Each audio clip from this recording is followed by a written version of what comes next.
Welcome back, everybody. We really hope that you enjoyed that video by Lacey Green, and if you wanted to go ahead and finish checking out what's left of that video, go ahead and follow that link in the bottom box.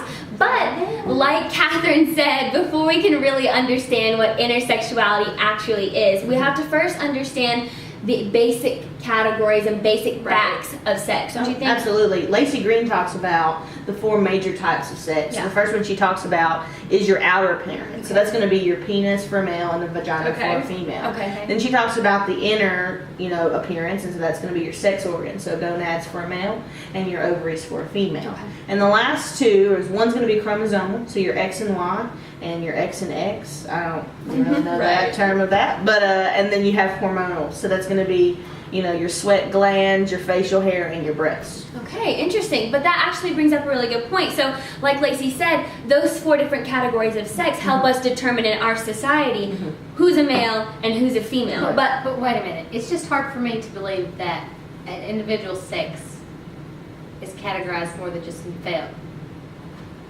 male or female. Okay, that's actually a really good point, though, because like Lacey said, there's more than 2 sexes, and that's actually where there's a lot of confusion, especially among the young adult culture, which is why it's so important for us to be talking about this, because sex is defined by those 4 different categories, but it's really important to recognize what research says about the fact that no one is 100% male or 100% female. Rather, sex is more on a continuum, a spectrum, if you will. That's where intersexuality comes in, which is really important, and it's a good thing that you brought it up, because we actually had invited a super cool, super important guest speaker to be with us here tonight, but unfortunately they couldn't be with us, so instead they have sent in a video. And if you'd like to know what the video is about, we're going to watch it here in just a second. But before we do that, I'd like to introduce our audience to Dr. Hillary Malatino from East Tennessee State University, who happens to be the Assistant Program Director for the Women's Studies Department there.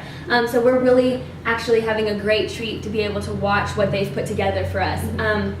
But before we go ahead and watch that video, I think we should just talk about the 2 different things that they mention in the video.